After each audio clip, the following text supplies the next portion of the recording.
And we muted ourselves. Oh, well. It wouldn't be a Digital Hammurabi stream without me starting out muted. But hi! Welcome to Digital Hammurabi. It's nice to see you. I am Megan, and I have Josh with me today. He's looking very handsome.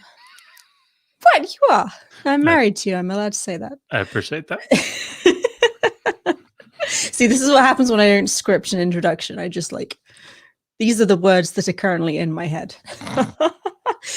We are going to do an Ask Me Anything today because we haven't done one in ages and because we've kind of been neglecting you guys a little bit. A bit. Which I think is, reasonable. There's a pandemic. Mainly, there's a pandemic, so we have all of the children home all of the time, which means that video editing doesn't really happen. Yeah. So we thought a live stream would probably be a good way to touch base, see how everyone's doing, answer some of your history questions. Maybe could you take a second and tell us about the raffle that's going on? Yes. We could also do that. I think that's do a little shilling.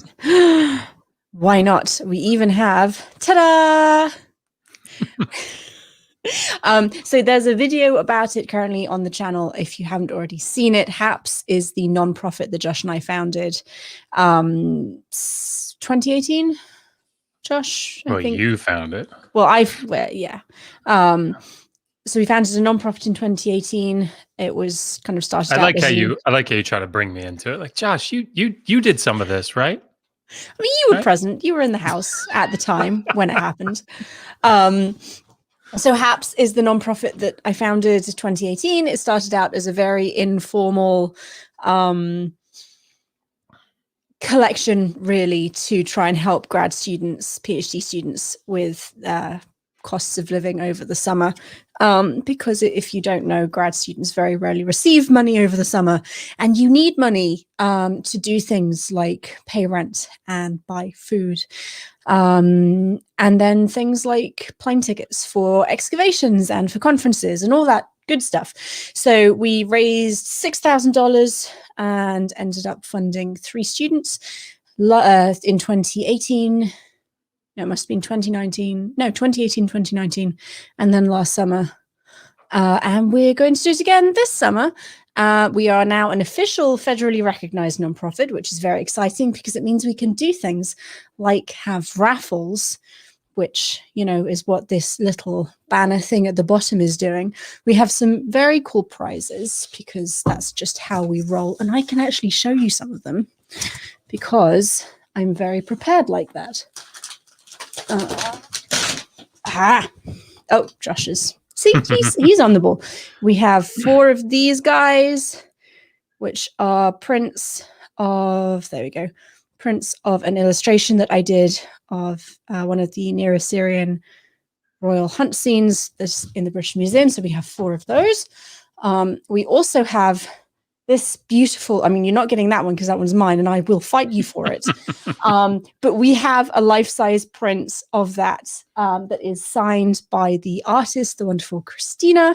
And I'll put a link to her YouTube channel in the description later. But when she very kindly sent us this painting that she did all by herself, and it's gorgeous. I love it.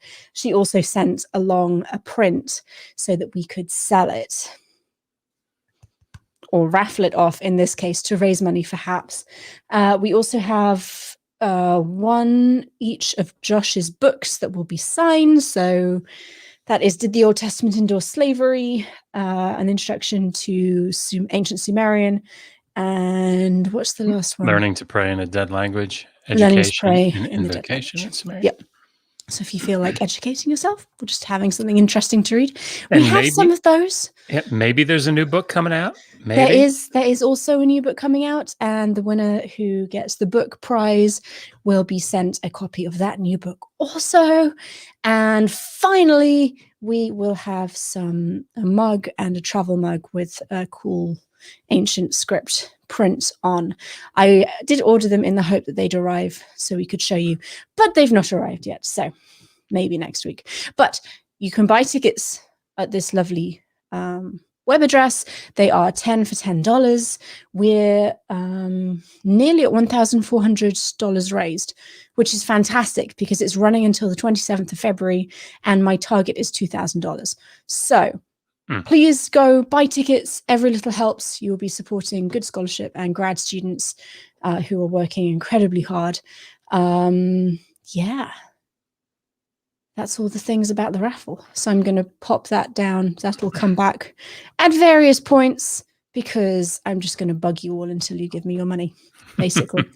And just a quick word about the book that's coming out. The draft is finished. I have one more chapter and the conclusion to do my final edits on, which should be done by the end of this week. And then I turn it over to Megan for her process that she goes through to make it actually a usable book. But it's volume 1 of the Atheist Handbook to the Old Testament. So should be pretty useful. Yep. I hope. So, hooray. We should get into some questions. So we have some questions that have come through on email or on Facebook, and then we have questions from everybody watching either via YouTube or Facebook as well. So we're just going to dive right in. If you have a question, tag us at Digital Hammurabi. That's the best way to do it. We have a question from Miguel Quezada. I'm very sorry if I mispronounced your name, Miguel, who says, what do you think about the main factors that created the conditions for the Bronze Age collapse? Which is a great question, and people have written entire books on the subject. Most recently, Dr. Eric Klein wrote 1177, which I highly recommend if you haven't read, because he kind of takes you through all of the different things that he thinks contributed to the Bronze Age collapse. It's on audiobook as well. So it is, yeah. And he's a very accessible author, so it's a nice, I won't say easy read, but it's not difficult to get through. Yeah. Maybe give everybody, if you want, like a sort of a broad overview of what is that we're talking about, or I can do it. I think you should do that. I'm not familiar enough with it. Right around 1200, a little after, we see in the archaeological record and in the historical record a collapse, like a regional collapse in the Eastern Mediterranean. And so there's this great powers club in the second half of the second millennium BCE, and everybody you have these major powers: Assyria, Babylonia, the Egyptians, the Hittites, Mitanni, blah blah blah, and all that seems to come to kind of a crippling halt, and right around 1200, a little after. And so the question is, why did that happen? Well, there was a group. It was the aliens. It was the aliens, obviously. But in addition to the aliens, there's a group that shows up both in the archaeological record and in the historical records called the Sea Peoples. You see them fighting the Egyptians. There's a relief at Medinet Habu. Anyway, but the Sea Peoples, which part of which were the later Philistines, they arrive around this time and settle on the coast of Canaan. But it's more complex than that, and that's what Eric Klein is arguing. It's not just one thing. I was going to say he brings in, like, there's a famine or a plague somewhere. Yeah. There are also some sites that seem to have been destroyed by earthquakes around this same time. So there's a whole bunch of factors that kind of play into it. There was a new, I think it was like a 2010 book. I can't remember. Drew? Is the name Drew in the name? I don't know. We read it in Jake's class, but there was a new type of sword. I'm feeling good that I remember as much as I have just now. So that may have added to the ability of these people to fight and kill in greater numbers. Anyway, but yeah, it's commonly called a systems collapse because it's not just one empire falling. It's not just one city being abandoned. It happens over a very large geographical area. Several different large, powerful political structures kind of just disappear, not overnight, but they they go. But definitely a good place to go for this, at least to start, is Eric Klein, CLINE, and 1177. Yep.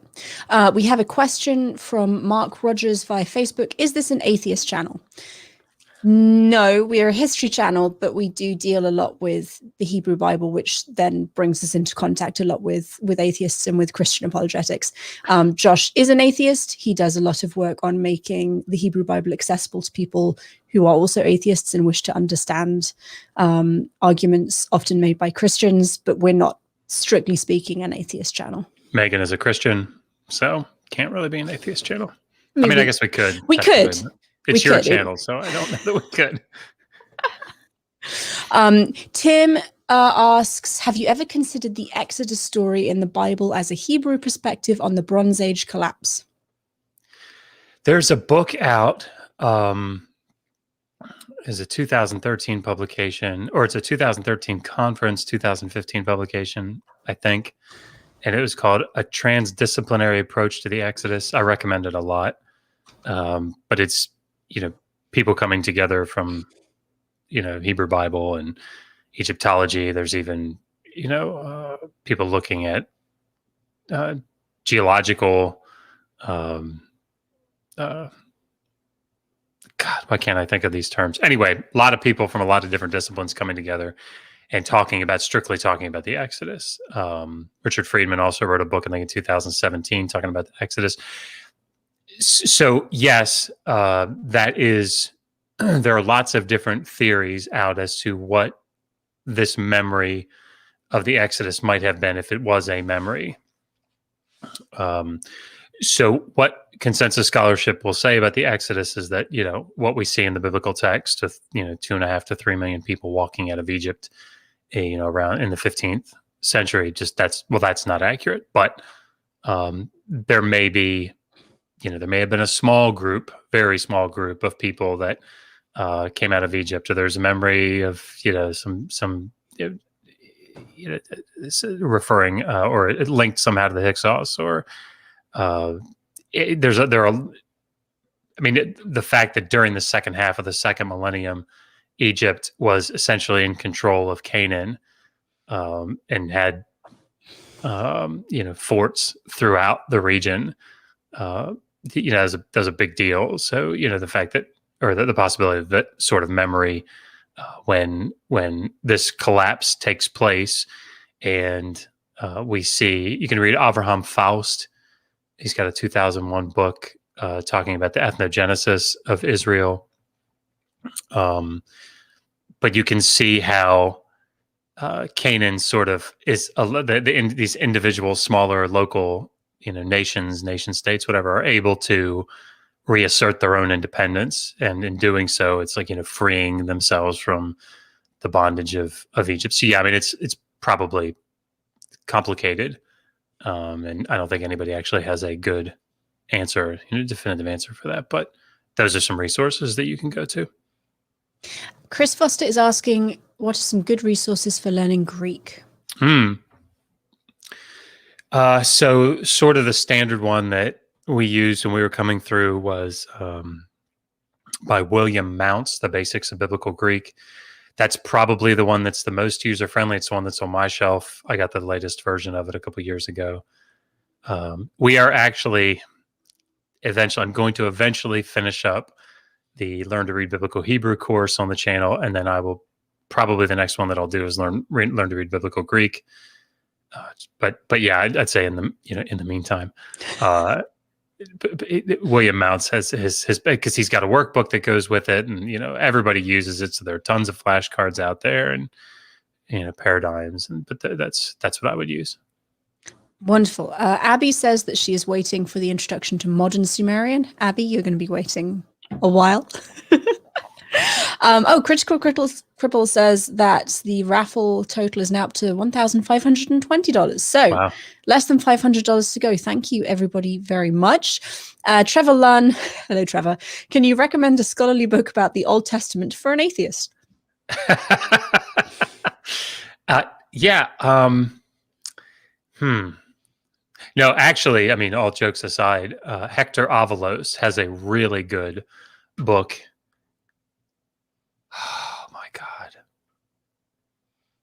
it's got biblical scholarship in the title, and I can't remember anymore. That's so terrible. But Avalos,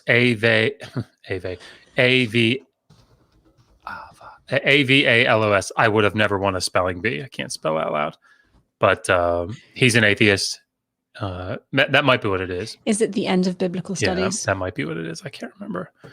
But yeah, he's got several books out sort of on that topic. But Fran Wilson is asking when the raffle is being drawn. The 27th of February, so next Saturday.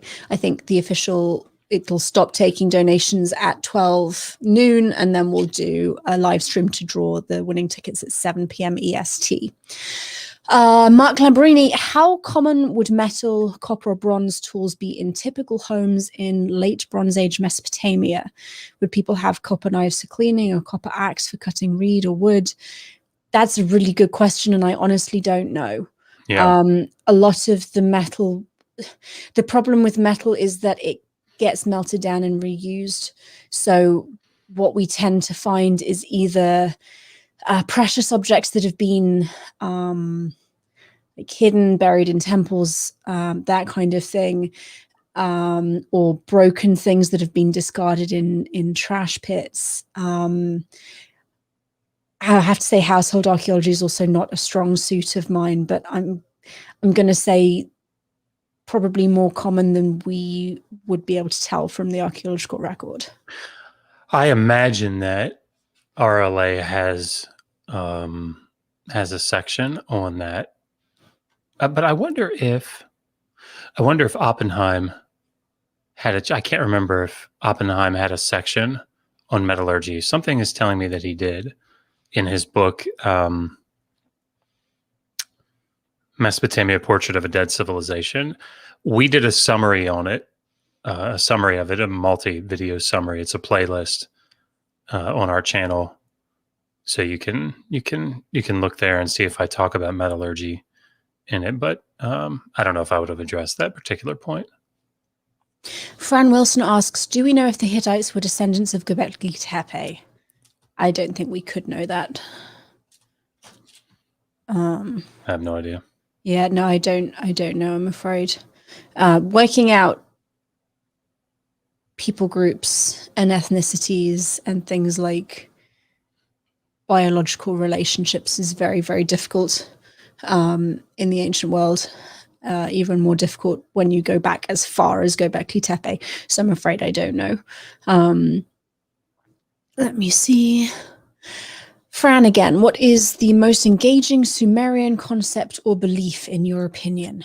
I love the maze, which are exactly like what they physically are is a great question.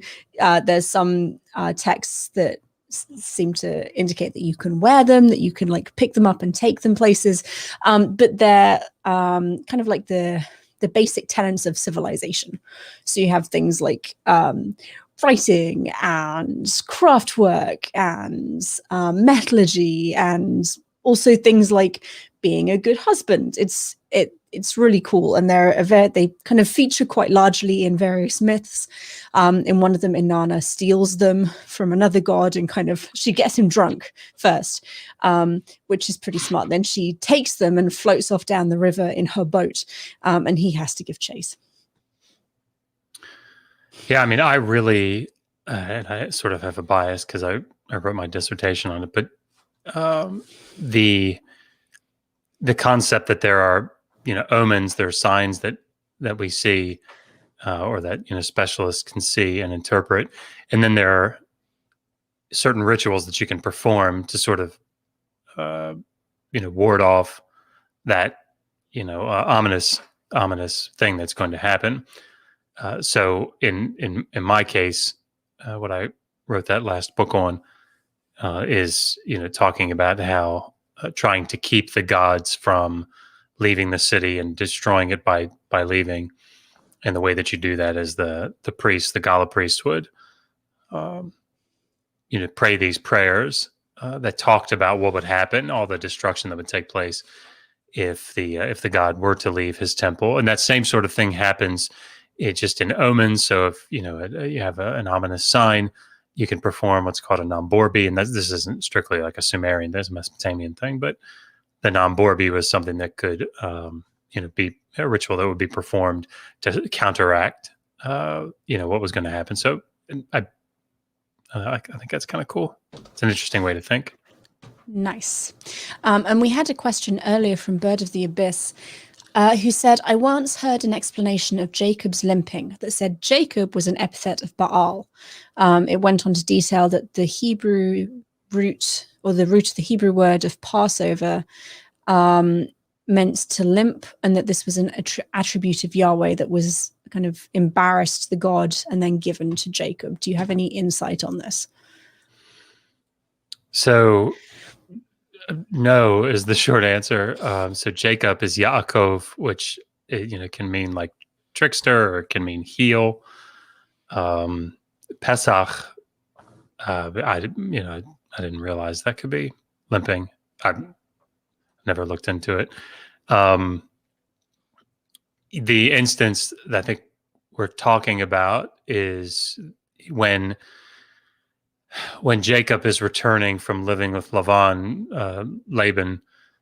out in Haran, and he's bringing his herds and his family back, and he sends them across the river just before they meet Esau. Jacob is by himself across the river, and he wrestles with this divine being, it seems. And while he's wrestling, the divine being touches him. You can't see my air quotes there. Touches him in the hollow. I think it's the hollow of his thigh, right? And in the groin is what he's talking about there. And so then Jacob, limps because of it. But there's an etiological thing there where it explains why a certain sect of didn't eat the where the tendon connects to the hip or something. I'm telling you more than I remember, but sorry. So the short answer is that's where that story comes from, but I've never heard it in connection with Baal, but that doesn't mean anything. It very well could. Mark Smith maybe would write about that. I was trying to give some scholar that might talk about that. Maybe Mark Smith would. If we can't answer your question, the hopes are that we can point you in the right direction. Yes. Trevor, again, I'm pretty sure this is a joke question, but I'm going to ask it anyway. Are there any thoughts about the influence and or links in ancient Near Eastern civilizations with Far Eastern cultures like pre-dynastic China? I have no thoughts because as far as I'm aware, there is no evidence for such a connection. I am very happy to be wrong. If anyone has any reliable reading suggestions, then I'd be very interested to see trade links between China and Mesopotamia. That would be fascinating. But I have no thoughts beyond, I don't think it's real. I'm going to get hate mail now. You've said more than I know. Iron Charioteer asks, what can you tell us about the Hyksos Jews? Nothing. Not much. Sorry, dude. That's an embarrassing part of my time at Hopkins. Is I had it's not a good excuse, but it's my excuse. I was doing Sumerian at the time, and that just sucked all my time up. So I had to take Egyptian history at the same time, and I did not put forth the appropriate amount of effort toward Egyptian history that I should have. And I sat next to William Reed. We didn't cover the Hyksos in a lot of detail. No, we need an Egyptologist for that question, I'm afraid. Or William. See, William was a really good student. You guys remember Dr. Reed? And I sat next to him, and I would always say, "Hey, what was that article about?" And he'd roll his eyes. Give you a super quick 2-second summary. We had a question through the email this week from Theo, who says that he's very much enjoying our videos. Thank you very much. And was wondering if you have discussed the story of Jephthah's daughter at all.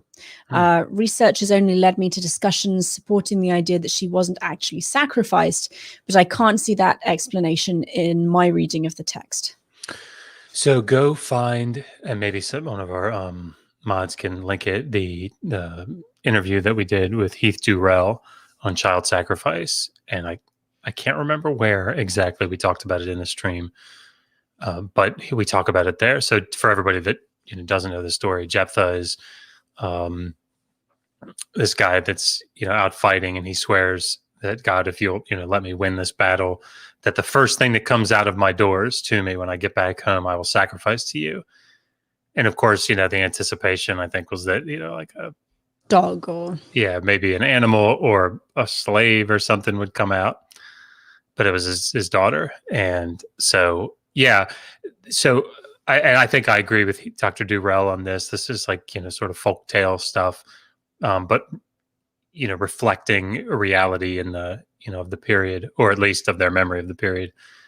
And so yes, I mean, I think the story absolutely is saying that Jephthah sacrificed his daughter. But Heath Durrell's, and I see Dave is putting that in the side chat. Thank you. But also Dr. Durrell's book talks about this in much more detail, and that is Child Sacrifice in Ancient Israel, Eyes and Bronze publication from 2017. So, yeah. Thank you. Iron Charioteer, going back to the Exodus, says some people think there were two Exoduses, one from the Byzantine Empire, and the other from Egypt. What do you think? Gonna do the Air Force salute. I had a Marine tell me that once.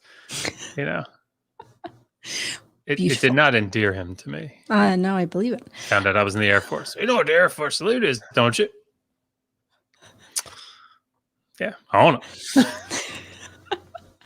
Ben Lamoureux, when it comes to poems or song texts that appear to be in older Hebrew, is Yahweh associated with victories against Egypt in general? Appreciate you giving me all the questions here, Megan. It's awesome. It's Hebrew. I'm not gonna step on your toes. Also, I don't know. So yeah. So like I'm certainly not an expert in older Hebrew poetry. So there are sections of the Pentateuch that have, these older sections of Song of the Sea in Exodus. What, Exodus 15, I think. I don't know. Is the answer. Joel Baden would probably be somebody to ask about that. I mean, I think he's probably the right place to start, just because he's accessible and knows a shit ton about that. Excellent.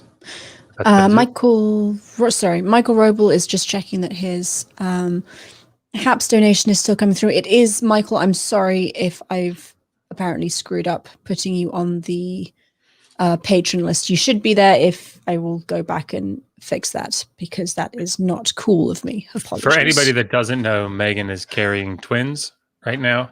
So 2 babies. She's trying. She's definitely trying. I know it was a very non-accusatory question, but no, it's coming through fine. I've just messed up somewhere. Okay. Sorry, everyone. I'm just trying to make sure I don't miss anything, because we have many questions.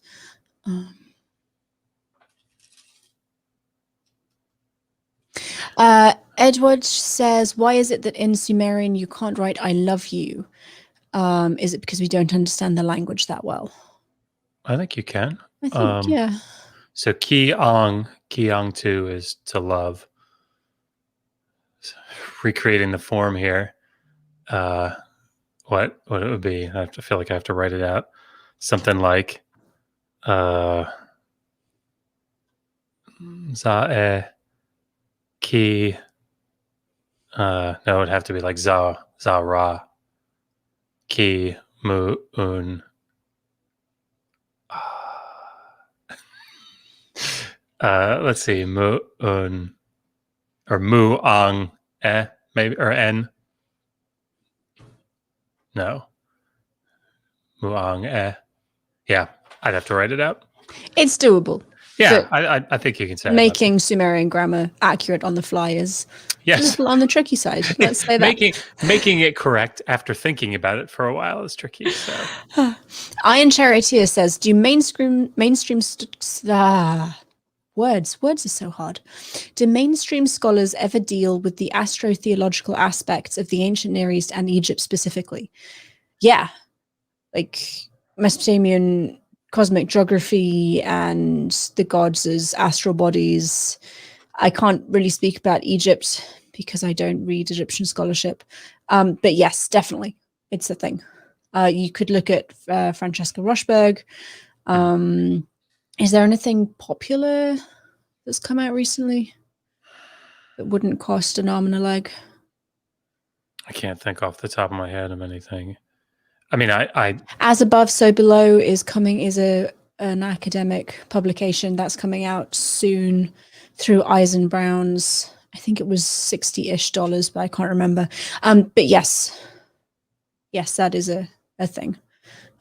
Astrology and the theology that goes along with it is a whole subsection of the field. Abby says, I read the Roma book on the Deuteronomist that Josh recommended.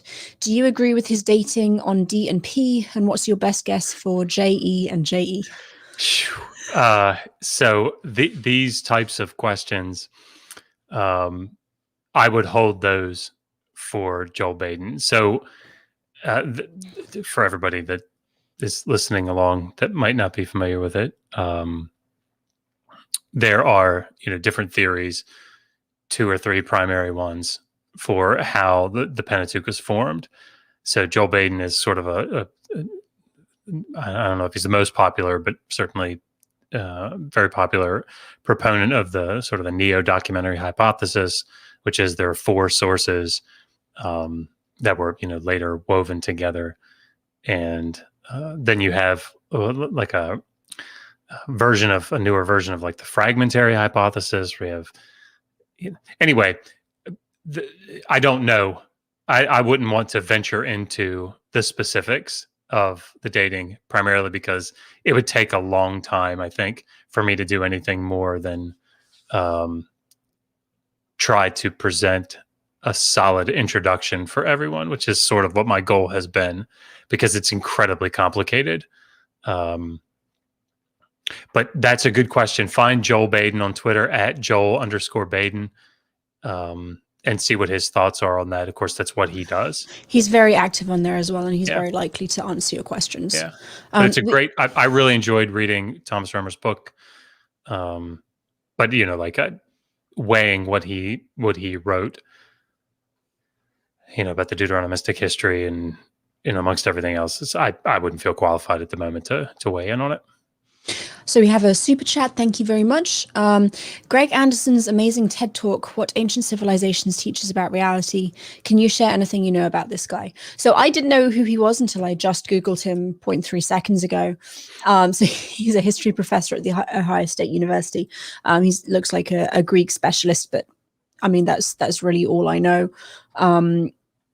The faculty page looks very interesting. It looks like he's more interested in the lived experience of normal people, non-elites, than is usual for historians. History can very easily be the study of the rich and the wealthy. That's a tautology, sorry. But beyond that, I don't know about him. I'm sorry. Let me scroll. You're going to hear that a lot from us, guys. Like, we don't. I don't know. I'm sorry. Or I'm not really sure, but here are 6 people you can read about it.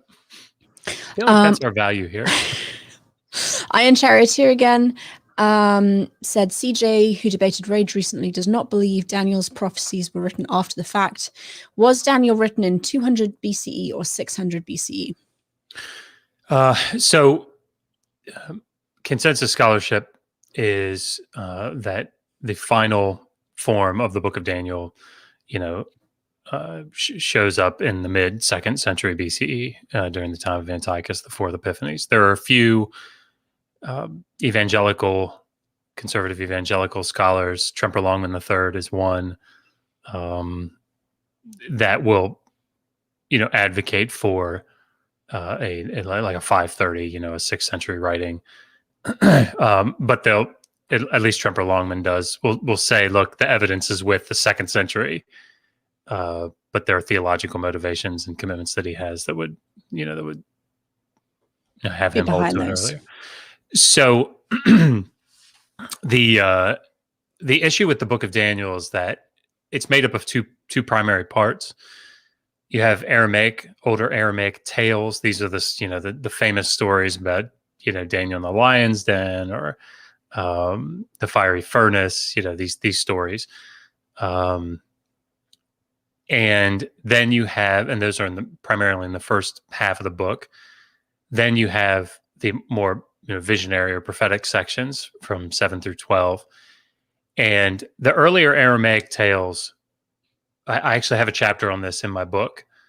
The earlier Aramaic tales, I think most people are going to say, at the earliest, late 4th century, probably, no earlier than, I don't think any earlier than like the Hellenistic period. But then the Hebrew, it dates very late. Very late. It dates, down into the second century. We have a couple of videos on the dating of Daniel as well. Yes, absolutely. Yeah. So if you that want will to go into evidence, more detail with and present all of the evidence. Yeah. BigZebra.com, the world's only zebra journalist, says, I remember reading something about some conquerors who were called the cruel as an epithet. But I may have been suffering from hypnagogia at the time. Is this a real thing or am I wrong? I don't know that as a Mesopotamia epithet. They're normally king of the four quarters, ruler of heaven, not heaven. Maybe I missed what conquerors who used the cruel as an epithet. Cruel? C-R-U-E-L. Isn't that the Despicable Me villain? Maybe that's where it's. Sorry. Maybe. It's probably that's Gru. Gru. It is Gru. I don't think that's a Mesopotamian thing, Mr. Zebra. I think it's Disney. Maybe Disney. Do any of us know about any great resources to learn about Carthage other than Wikipedia? I haven't looked specifically for Carthage, but Eli. There's a book on the Phoenicians. I think it's called History of the Phoenicians, but it's a 2019 publication, I think, 18 or 19. It's on our shelf. It's terrible that I can't remember, but I suspect it'll have at least some bibliography there. She wasn't great about bibliographic citations, but I suspect there's enough. Iron Charioteer again, did the story of Jonah and the big fish really happen, or is it a metaphor for something? Going with didn't really happen. I'm chuckling because there was I think it was shit. That's so terrible that I can't think of this. There was a lecture series that I was listening to. I think it was the Yale lecture series where it basically said if you're reading through Jonah and you don't get that this is supposed to be a funny story, like you're missing the point. It was really the way he said it, obviously in a much funnier way than I just did. But yeah, I mean, the book of Jonah is very literarily structured. Actually, I'm trying to think. God, so many things rattling around in my brain. There's somebody that I was talking to recently about Jonah, and I can't remember who. But anyway, like you see in the book of Jonah, that in the first 2 chapters, certainly in the first chapter, this rare word teal, and it's in the Hifil form, and it's to throw something or to cast something, and it shows up like, I don't know, 80% of all occurrences show up in Jonah, and I think most of them all show up in that first chapter, and so it's like God casts the storm toward them, and the sailors cast off the cargo, and then they cast off Jonah. And anyway, it's clearly literary. The structure is very literary. So, yeah. He didn't get swallowed by an actual fish. Yeah. I would certainly not argue that it's a real story. Brandon Williams asked, did people in the ancient world lift weights? Ask Seth Sanders, whose name now on is like the deadlifting, heavy metal listening, cuneiform something or other. I can't remember. Anyway. Deadlifting to Judas Priest in capri pants. Yeah, there you go. That's what it is. I guess maybe I just assumed there was something about cuneiform, but I don't know about whether ancient people lifted weights. I will say that a surprising number of cuneiform scholars deadlift and do Olympic weightlifting. Raleigh does as well, right? Raleigh does, Moody does. Gwendolyn Like was she was like an internationally ranked weightlifter at one point. It's a bizarre overlapping of hobby and career path. Fran Wilson asks, who were the Sea Peoples? The $1,000 question. A group of people originally most likely from the Aegean, possibly some from northern Anatolia, who for some reason migrate over to the Levant. And there's some destruction attributed to them.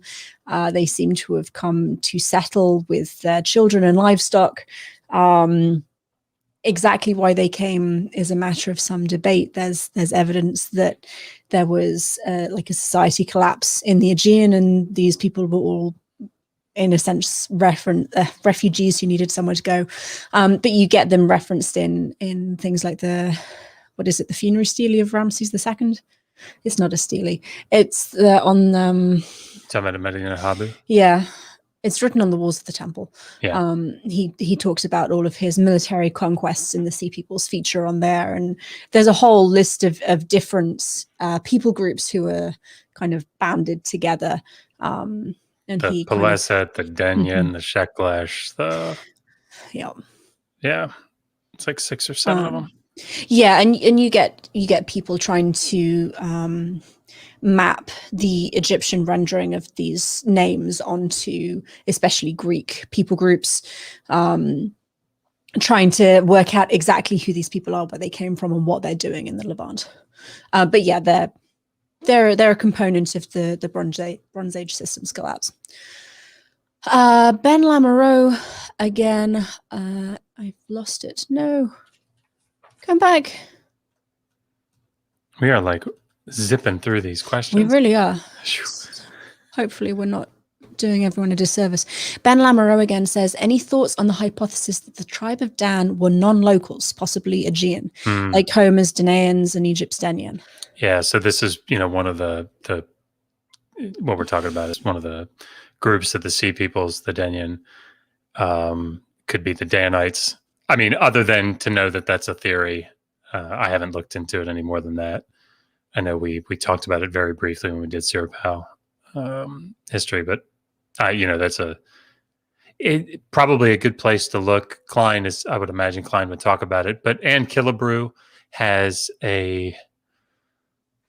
it's an SPL 2013 maybe publication, but it's an edited volume, and it's called like The Philistines and Other Sea Peoples or something like that.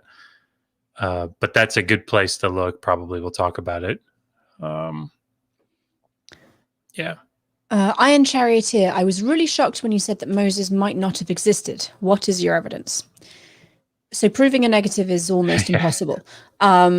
Contrary to that, the only evidence we have for his existence is the Bible, which is problematic in and of itself, namely that it was written several hundred years after he would have died if he had existed. Josh. Yeah, I mean, I think to sort of put this in perspective, I asked the question, a related question, to Heath Durrell, who's up at Princeton, who is an Episcopalian Christian, and I asked him the question, and he said, "I'm one of these more conservative scholars that thinks that Moses might actually have been a real person." So, like and he paused. I think, my memory is that he paused and he said, "So I'm on the conservative end." And my statement is, maybe he existed. I think he might have existed. He's not the person that we see in the biblical text, but maybe he existed. I don't have any problem whatsoever with any of these, like Abraham or Isaac or Jacob, actually being real people. I don't think that they're I don't think these are memories of people. I guess it would be akin to whether Jesus existed. I mean, obviously scholarly consensus is that he was a real guy walking around the first century. And the same is true, I think, of somebody like Gilgamesh. Was Gilgamesh a real person? Yeah, probably. I mean, I think we have, if I remember Andrew George's argument, we have some decent evidence that he was a real person, real king. But what that does for us is very limited. He probably didn't race the sun through a tunnel, for right. example, with scorpion men to find Utnapishti. Probably didn't happen. I think there is this idea among apologists that I interact with that if they can just prove things like this figure existed, that somehow entails all the things that are said about them are also true. And I mean, it's sort of a silly notion. Sorry, that sounds harsh, but I mean, I think it is, historically speaking, sort of a silly notion. Because again, that only applies to. It seems like that only applies to figures that are in the Old Testament in particular. So if I say, well, look, I have tons and tons and tons of evidence that Naram Sin was a real person, and he claimed to be God, and other people claim that he was God or a God. Does that make it true? Well, obviously not. Nobody's gonna agree with me. I mean, nobody's gonna argue with me that he was a God. Anyway, yes, nobody's gonna say he was a deity. So anyway, yeah. Nelsie says, do you have any idea of the rates of literacy among the general population of Hebrews? That's a really good question. Literacy is always a tricky question. Seth Sanders is somebody that wrote about at least this aspect of sort of the literary crossover. Whether he gets into that specifically or not, I don't know, about literacy rates among the general population. Yeah, I'd have to think about that. I don't know. I think we can say that literacy rates among the ancient world, generally speaking, were relatively low. Yeah. And you do get instances, and I bring this out every time, you do have instances of functional literacy, which you see in Bronze Age Anatolia. We have a colony of traders who can do things like keep their own accounts and write letters and things like that, using a very restricted corpus of cuneiform signs. So they're not trained scribes. They don't have access to the kind of literary culture that you see in the whole kind of corpus of cuneiform writing, but they could read and they could write as much as they needed to conduct their own business. Yeah. But having said that, these were wealthy individuals. This isn't like your average farmer out in the fields with the sheep. This is people who could afford to learn. Tacit Reticence sent us $2.79. Thank you very much. And asks, do Fundi scholars admit that Genesis 1 is Chaos Camp literature? I'm trying to think of a fundamentalist scholar. Not the ones that I've interacted with, although I don't tend to interact with a lot of fundamentalists. So just so everybody knows, Chaos Kampf is, this, in these creation stories, you have a battle between the deities that brings, the creating deity triumphs over the other deity. And so often, often you have to conquer the sea, or sea creatures, or, these sorts of, mythical beings. So we have this in Genesis 1. It's a demythologized, I think, form of Chaos Kampf. So you don't end up actually seeing like Tiamat there. It's sort of a subtle demythologized. The teeth are pulled, sort of out, but it's that you can see the echo of it, I suppose, maybe is a good way to say it. However, you do see it in, like the book of Job, or in, the Psalms, or in Isaiah. You do get, stronger, references to like Rahav and Leviathan and Leviathan, and yeah. So, but no, generally speaking, the fundamentalist scholars that I know will also quite often be like young Earth creationists. So like that's, yeah. Thank you.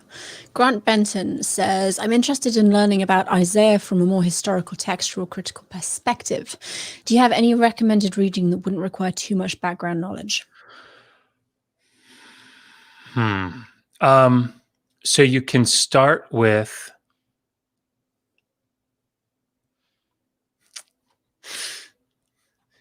Blenkinsop has, but that's the Yale Anchor Bible Commentary series, and it's a little heady. Stephen Cook has now he's an Episcopalian, so you might not agree with everything that he says about it, but he's got a book on, what's the title of it? It's sort of a popular level, almost, but it's on Isaiah. I can't remember the title. I can never remember the titles. Oh, John Collins' book. That's a good one. 2018. It's like the introduction to the Old Testament, or the introduction to the Hebrew Bible, or something like that.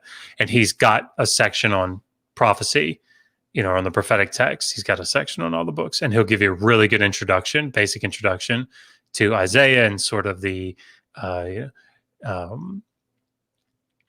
first Isaiah, second Isaiah, third Isaiah, those sorts of things. And yeah, that's a good place to start. And he'll give you good bibliography. That's the other thing. He'll give you good bibliographic for further reading stuff. So yes. Critical Cripple, is there a reliable list of academics that have signed a statement of faith? Not that I know of. There's kind of a case-by-case basis. And in our field anyway. Yeah. Good. I was just going to say, just because you've signed a statement of faith doesn't necessarily, or shouldn't necessarily mean that your research gets discounted. We all have biases and personal beliefs that will worm their way into our research. So the trick is not, and I don't know that this is what you're guessing at, but the trick is not to avoid people who have signed a statement of faith, but to read everything that is put out by an academic with a critical eye and evaluate the evidence they present based on its own merit. I do think, first of all, that there are many more Christians in academic settings than we might think, that people might think. Now, that doesn't mean that they're not Christians that your typical Christian apologist online here they'll probably say, no, they're not actual Christians. Like you, Megan, you're not an actual Christian. I suspect Heath Durrell would fall into that category as well. Probably. He's not a real Christian.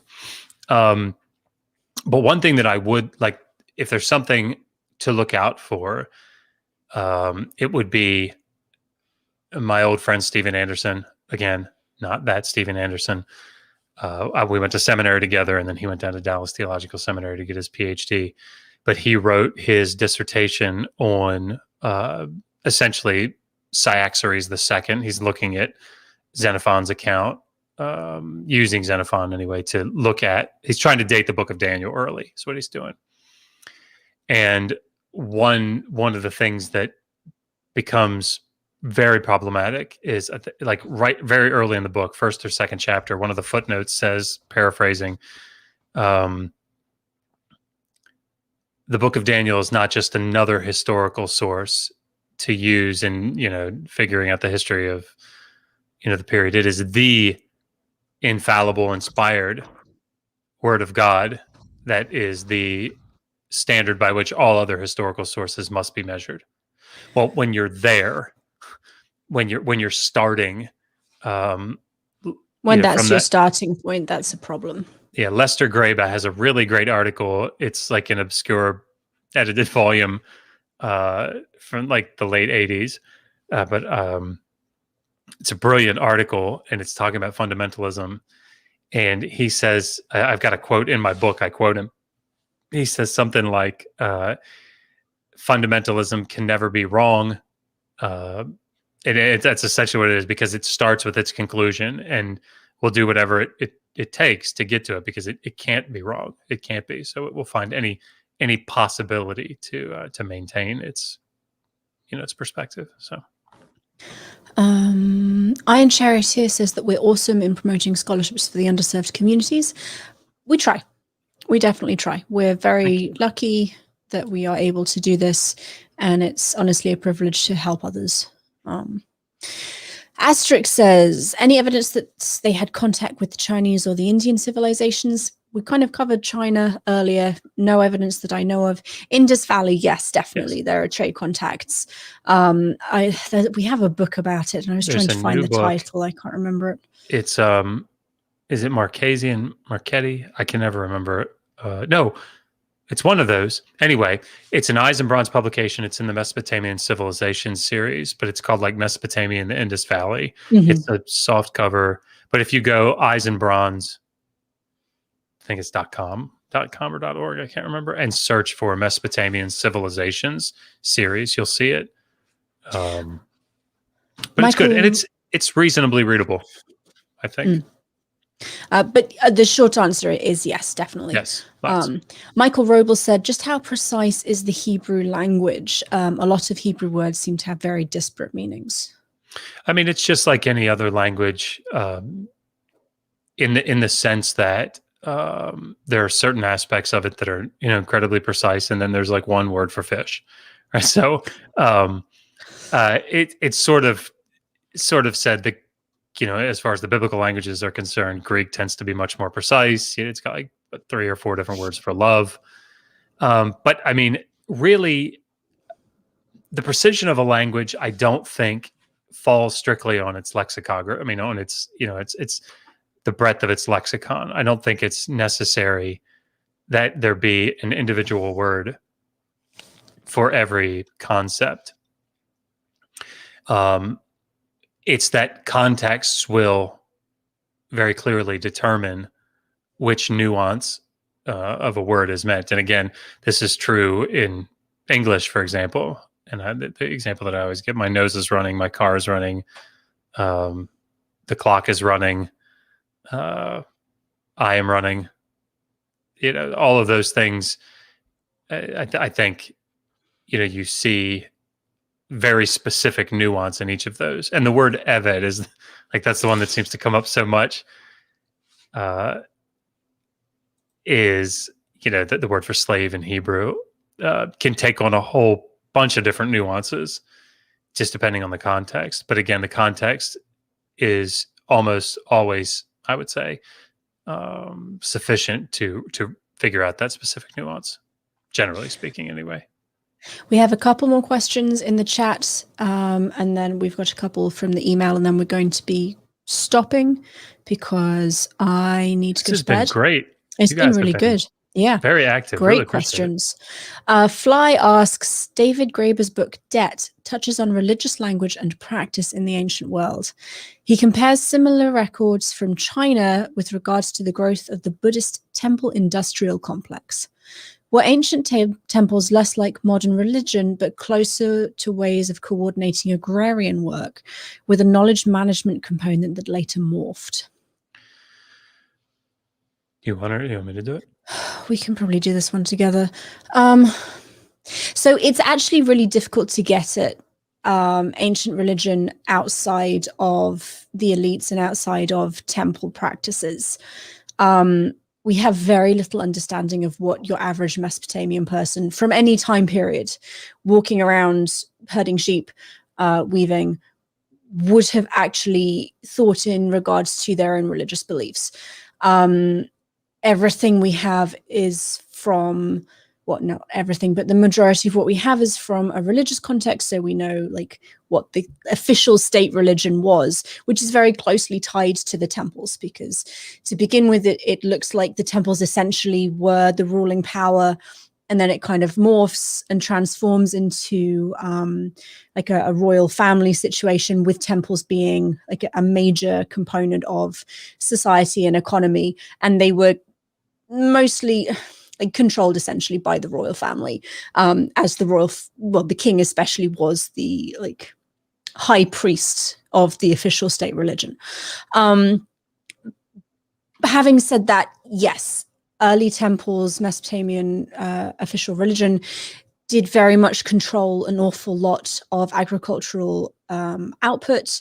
They owned huge herds, huge flocks of animals. You have a lot of temple receipts detailing shepherds and cattle herders bringing cattle and sheep to the temple for sacrifice or for taxes, all that kind of thing. So, and I don't want to say that that was their primary function, but that was a very, very important part of what temples did and how they functioned. Sorry, No? Something popped up as a message, and I thought it was important. Do you have anything you want to add to No, that? it's complicated, and so trying to.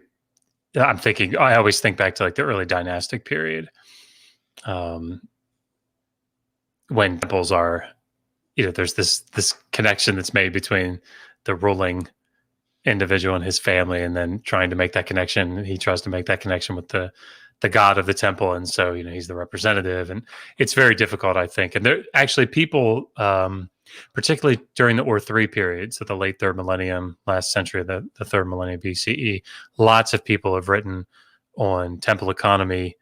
So Steinkeller is one. That Bill Steinkeller is somebody that's written on it extensively. If you email us, I can get you some of that. I will add in that even though the temples played a massively important economic role, conceptually speaking, they were the houses of the gods. Like, they were built to house cult statues. Yeah. We have very elaborate rituals surrounding the care and keeping of these statues. And all of the property that was overseen by the temple was understood to be the property of the god. Yeah. So yes, there's a huge economic driving force there, but it's all housed under this religious umbrella. So I don't want to say that the temples were primarily economic and only secondarily religious, because I think that's incorrect. Ben Lamoureux, do you think it's likely that Daniel is related to Ugarit and Ezekiel's Daniel? Did the Aramaic tale star him, or was he a literary device? Probably not the same person, though. Like I'd have to think about that and look again at the evidence. But so there's a Daniel, and there's a Ezekiel refers to Daniel as well. I don't think we're talking about the same person, or the same figure. But I wouldn't want to say a whole lot more than that without going back and looking at the evidence again. Specifically about that, there's always this connection that's tried. People will try to make. Yeah, but now that I say it, I'm thinking, am I misremembering something? So now the fear has set in that I don't want to say something incorrectly here. So, Abby says, "What can you tell us about diachronic variation in biblical Hebrew?" I can tell you nothing. And I'm afraid. Certainly it's not my expertise. There is a 2-volume workout that, surprise, I can't remember the title, but it's essentially, a linguistic analysis of Hebrew, biblical Hebrew. So you essentially have 4 periods. That I think this is, certainly this is how the periodization that they give, or the different periods of writing. You have like archaic Hebrew, then you have standard or biblical classical Hebrew, then you have transitional biblical Hebrew, and then late biblical Hebrew. So your older poetic, forms, or your inscriptions, obviously the older stuff. Then you have what you see in like the Pentateuch is sort of your standard or classical, biblical Hebrew. Transitional biblical Hebrew, I always mix up which books are in that. But then late biblical Hebrew is like Daniel, Ecclesiastes, Chronicles. Yeah. So essentially, it gets a little boring, I suppose, but you have the example that I like to use, just because it's so clear, and I have a funny story behind it, is SHEW. So if you read your King James Bible, you pick up a King James Bible, and it'll say like, "Get thee out of thy country" in Genesis 12. "Get thee out of thy country and from thy kindred and from thy father's house unto the land that I will shew thee." And I had some, I had somebody say to me one time, "Listen, I'm going to shew you the truth here. I'm going to shew you what you need to understand. I'm going to shew you this." And then they read that. I was like, "What the hell is shew? You're going to shew me something?" And then they said, "Get from unto the land that I will shew thee." You see, and he shewed him. He shewed him this, and I have shewn you this. It's like, holy shit. Okay, yeah, that's show. It's an older spelling of the word show, SHOW, right? So, so, but it's an orthographic variation, right? It's spelled differently. And so we have that sort of thing in English. Older words will change. What's another one? I can't remember. There's a whole list of them that I had at one point, and that's the only one that's remaining with me. So you see this. That's one of the things that you see. So, for example, you see it in Hebrew. You see it in Aramaic. Letters, which the way words are spelled. The word I, the personal pronoun I. Older forms are anochi. Whereas later on you get ani. Earlier you would have this whole word asher for like that or which. Whereas later you just get she before a word, attached to it. Anyway, there are those types of developments, or different idioms come into the text, or different verbs, different verbal forms. With different verbs. Like the cohortative, there's a "let me do something" or "I will do something," "I intend to do something" sort of thing, "I wish to do something," and so there's this longer form of the cohortative, they call it, but in later periods it loses the meaning. Like you still have the longer form, but it loses that nuance. The infinitive absolute does something different. Anyway, it's those sorts of changes that take place. You know what it's like? It's like who and whom, right? Some people we try to hold on to it, right? But who and whom are gone. I mean, they're not gone, but most people, at least in speech, nobody's using who and whom. That maybe they are sometimes. I don't want to say it like that, but yeah. Yes, I don't know if I answered the question. Who knows? Tacit Reticence sent us $6.99. Thank you again. Is it difficult to distinguish biography from hagiography in ancient sources? I had to look up hagiography because it is not a word I am familiar with, and Google tells me that it is a biography that idealizes its subject. And I'll say that I'm not sure we have biography in the traditional sense for Mesopotamia. We have a lot of accounts of kings by kings, kind of detailing their own glorious endeavors, which I think, if you're using that distinction, I think they'd probably fall into the hagiography category, but they're royal propaganda, essentially. Like the birth story of Sargon, which is very, very similar to Moses' story. Yeah. He's put in a basket of reeds and sent down a river and then raised by a priestess. We have that kind of thing, and we have official royal records, but not necessarily the account of someone's life told from a factual standpoint. Right. Yeah. For that sake. Yeah. They're written for very different purposes. Yeah, exactly. Yeah. I don't know that I've heard the word hagiography used. So like hagia, like sacred, sacred writing. I mean, that makes sense. I don't know that I've heard it called that or heard that word used in this context, which is my own failing. I'm going to go through a couple of email questions quickly. So Ken asked, in one video with Aaron Ra, Dr. Bowen claimed that the reading of the 2nd century Septuagint argues that the servant in Isaiah 53 is Israel and not Jesus. I've been trying to find the 2nd century Septuagint on Google, but I couldn't find it. Could you please tell me where it is? Right. So, okay, this for everybody, like the Septuagint is the Greek translation of the Old Testament, and it's more complicated than that. if you're interested, I have a series that I did like 2 years ago on textual criticism, where I talk about the Greek translations and how they came about. But yeah, it's like, late first millennium, third, second century, whatever. So what I'm referring to there is, so Doom, like in the 19th century,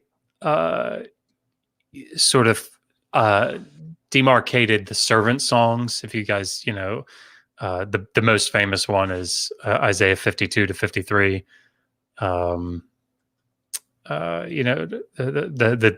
servant that dies, that gets picked up by Jesus, Isaiah 53. That anyway, but there are four of them, right? 4 servant songs. I'm hoping I don't get the chapters wrong here, so please forgive me if I do. But I think it's in Isaiah 42. You have in the Septuagint. So what you have is you have the Hebrew of the book of Isaiah, and then the Greek translators come and translate it into the Greek that later becomes the Septuagint. So a lot of times what you can do is look at interpretive decisions that are made by the translators of the Septuagint, just like you can see in any translation. They make interpretive decisions. So like in Isaiah 42:1, it talks, like it adds a couple of words. Like it's instead of just saying my servant, it says like my servant Jacob, and it adds Israel as well, where you don't have those words in the Hebrew. Also, I think in chapter 49, you have Blenkinsop talks about this in his commentary in the Anchor Bible series. But there's God, I'm probably going to screw this up. Forgive me. There's a problem because the Septuagint writers, we're interpreting this as Israel, but there's a problem where like Israel's having to refer to itself, about itself. It's complicated. So there's this line that's added in the Septuagint where it talks about, I can't, but like I will bring them. I can't remember. That's terrible. But yes, so the Greek there, if you look at the Greek of the Septuagint, if you're looking for the Septuagint itself, Rolf's is RAHLF's is like sort of the standard Septuagint critical edition that I use. I'm sure there are others, but it's a big blue. I should have we should have our books somewhere handy. We just, here, it's this one. This one here. But we're not cool enough to have our books in our backdrop. But yes, okay. Ken also asked, do you believe that sacred prostitution did exist in ancient Mesopotamia, since a lot of Assyriologists believe that it existed based on the writings of Herodotus? It's a tricky one. There's some evidence for it, but not an awful lot. And this ties into another question that Ken asks that I'm not sure we're going to necessarily have time to read, about lots of different priests and priestly figures for the goddess Ishtar, asking whether they're essentially prostitutes and if there are religious sexual rites that we know about. I mean, there are some suggestions, like a couple, literally a couple, that seem to maybe suggest that these people are, some of them may have like a liminal sexuality. They may be homosexual, but it's not like, no one ever sits down and spells it out for you. So you're kind of left reading stuff that obviously made sense to the people who wrote it, and trying to interpret exactly what it means through a modern lens of sexuality that doesn't really exist in the ancient world. So we don't really know is the very simple answer. The most straightforward reference to sacred prostitution is Herodotus, who is writing a long time after the fact. And Herodotus is a whole other ballgame in and of himself. But there's nothing I would call concrete evidence from Mesopotamia that points to an unequivocal existence of sacred prostitution. Jerry Cooper wrote for a while on this in several different articles. He wrote the Relexicon der Syriologie article on it, the RLA article. And I think it, like we read it, I took a look at it this afternoon, and the thing that stands out is like it's incredibly controversial, and we don't like it's. We don't really know. Here are the little bits of information that we have. It's tough to tell. There's certainly prostitution, right? Yeah. But whether it's connected specifically to some sacred ritual or something is, another and matter. you get the same kind of argument again. Jerry Cooper goes into it with sacred marriage rites, which again the references we have are later than when people want to have this happening. They're literary references, so they don't necessarily reflect real life, and people take one side or the other, and the answer is we don't really know because the evidence doesn't explicitly spell it out. I mean, something just for everybody to bear in mind, and most of you listening probably know this, but just in case, or so that it's reiterated, history's tough, right? And I think it seems like in my experience, there's this human desire for things to be, for there to be finality, and for things to like, all right, what's the answer? Is it A or is it B? And so you end up picking. People will often pick an interpretive model, and they'll just go with it. And that's great. You'll get a lot of things right, I think, but you'll also get a lot of things wrong, and it becomes problematic for any type of growth or development.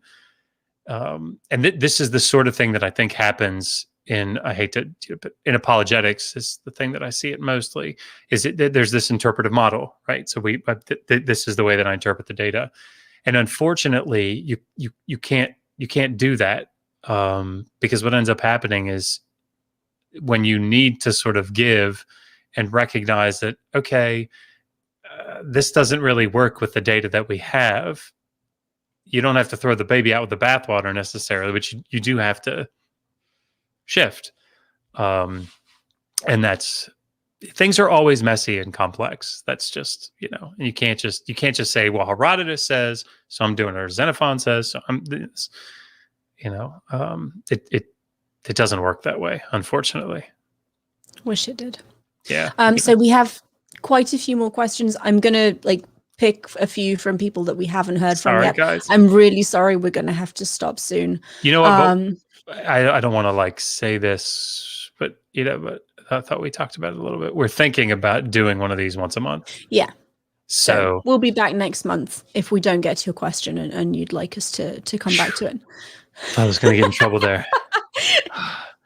As long as you don't tell people to email us, because then I have to do the research. There'd be this look like this, and she'd be like, Josh.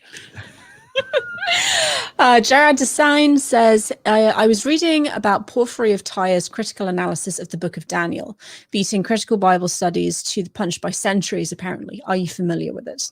Yeah. So people like to get all up in arms about Porphyry, right? What is he, 2nd century CE? I think he's, come on, man. I love that you asked me these questions. I'm like, it's biblical. I don't know. Yeah. But essentially, his conclusion is it a royal inscription? Yeah, right. It's from the 3rd millennium. I don't know. Okay, exactly. I don't fuck with you. Okay. So, what was I saying before I broke out into song? Yeah. So Porphyry, he has this. He's looking back at Daniel and he's saying, okay, well, he's clearly writing after the fact, right? He's looking at the things that have transpired, and so yes, I mean, and if you read like John Collins in his 93 commentary, I think he actually makes this statement. Essentially, Porphyry got this right, and it's held up over time. This idea that he said, not everything that he said, but this general concept that this is prophecy after the fact. So yeah, I don't know if I answered the question. I can't remember. Oh, you're muted. The question was, are you familiar with it? Heck yes, I am. Sorry, everyone, I'm eating. You want me to do my Kent Hovind rap? No. One of the delightful things about being pregnant, especially pregnant with twins, is I am hungry all the time. So I'm just eating. And then you can just say to your husband, no, you're done. Also that. We have like 8 million questions to get through. I'm like, come on, let's go. Dan Edwards says, what influence, if any, did cultures to the south of Sinai, down through Arabia and Oman, have on the religions of the Levant? Yeah, I mean, I don't know. I mean, we have, again, royal inscriptions. See, they work their way in. Early royal inscriptions talk about trading expeditions to Magan and Meluha, which are like maybe Amman kind of area, but purely from an economic point of view. They're going to get raw materials for building projects. I have no idea about the impact, the religious impact. I think this probably is talking about Yahweh worship. So Yahweh, from Sinai. Again, probably the person to read right now on this is just for nothing. I mean, it's a huge ass book. But Ted Lewis, one of our old professors. He's not joking. You could kill someone with that book. Yeah, it's called. It's so terrible. It's got the word origin in it. Origin and character of God, maybe. That sounds about right. But it's like 1,000 pages. Origin and character of God is ancient Israelite religion through the lens of divinity. You see that? We should just have a live stream while you dance. Yeah, we should not do that. We want people to keep watching. Now, if you had said, do your Kent Hovind rap, well, then, people would probably... You can do it at the end. I won't. But no, his 2020 publication, it's his sort of magnum opus, and it's all about Israelite religion. And so he's got a section on, like, a whole section on El, a whole section on Yahweh. So he's going to he deals with that. I can't remember what he says, but he deals with that. So that's good place to look for that. I think that what I do remember is that it's sort of like, we don't really know where the origins is, probably from a little bit from the south, a little bit from the north, but here's the evidence that we have. Yeah, it's tough to know. Maddie from Science Side Up. Hi, Maddie. Says, a very important question that I actually got asked on MDD. Was Enkidu Bigfoot? Obviously. Yes, definitely. As Piper would say, so here's a little story about Enkidu. Definitely. And then she goes on to say, or part of a species that somehow now lives in Idaho. I mean, sure. They didn't ask you that. Come on now. I mean, I believe it. I believe it. I'm going to say yes, definitely. Or lives in Idaho. That's amazing. Mark Lamorini, can you recommend any texts on daily life in Mesopotamia more recent than that by Karen Rea Nemet Najet from 1998? Mesopotamia, Invention of a City? Does that cover it? What year was that published?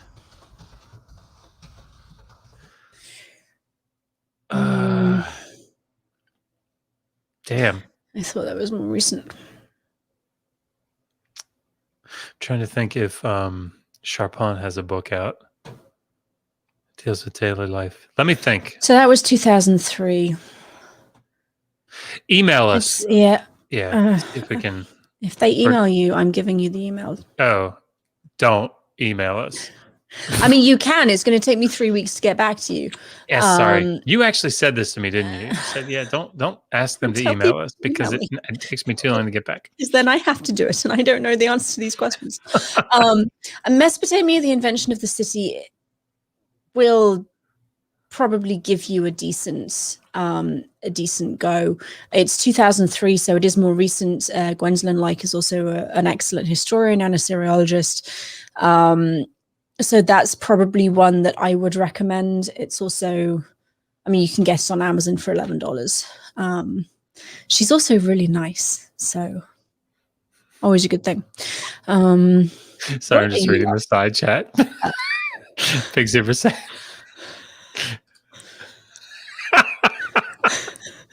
Ow, ow, ow, ow. He's heard it.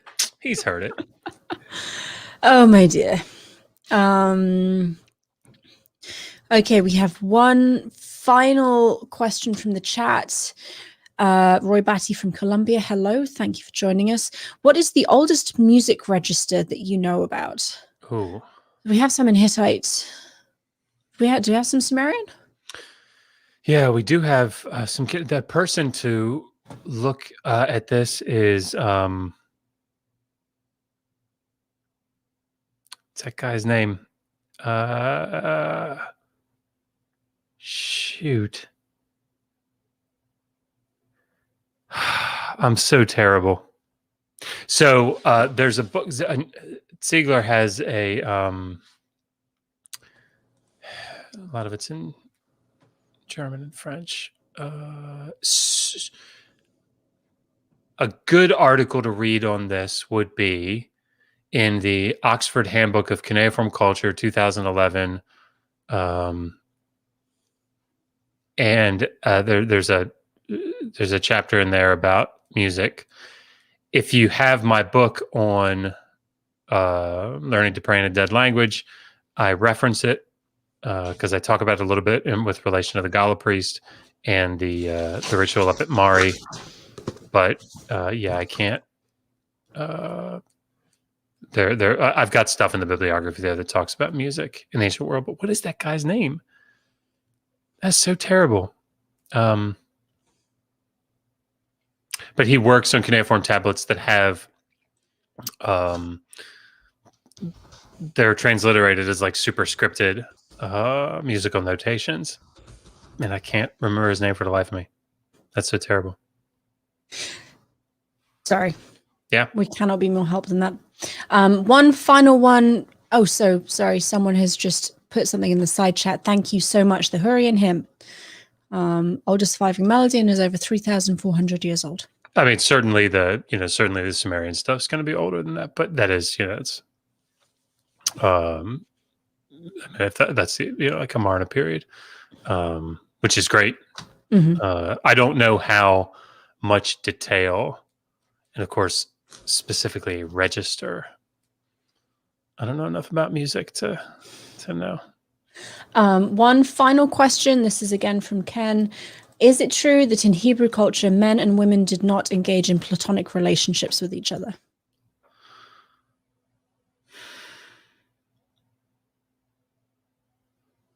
That's a good question. So I'm thinking of this in two different ways, right? According to the biblical text or according to what we know historically speaking. And those are two different things. I don't know. I've never looked at that specifically. Yeah. That's not really useful, is it? I've said that a lot tonight. Oh. And you're muted. I am muted. Sorry, I was typing a question in the chat. We are going to finish there.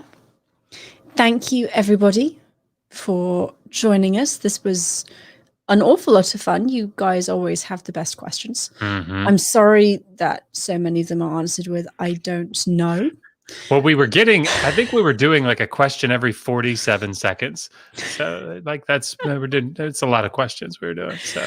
But hopefully for those of you who we couldn't answer, we could point you in the right direction, which is what we try and do. And a quick reminder, the Haps raffle is running until next Saturday, the 27th. So go take a look. There are pictures of the things you can win, the prizes. That's the word I was looking for. And all of the money goes to a really great cause. So please take a look. We're trying to hit $2,000 by Saturday, and we are, I think, still at 1,520. So fine.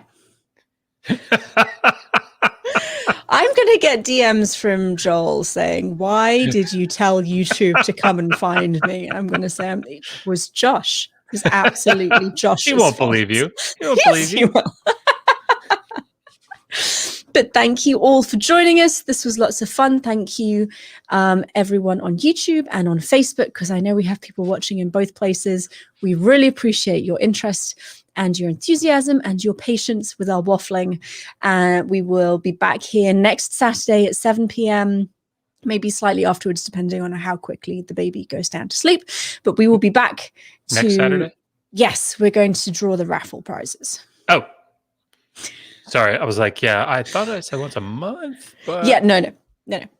We'll be back next Saturday for that. We will hopefully have some special guests with us, and we will do an AMA in a month's time. So thank you again.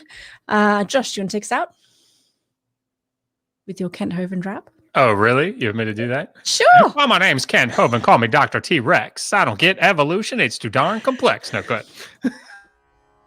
Digital Hammurabi is made possible by generous sponsorship from our patrons. Their support means that we have the technological and academic resources necessary to bring the ancient world directly to you. If you want to join the team, go to patreon.com/Digital Hammurabi to see how you can help.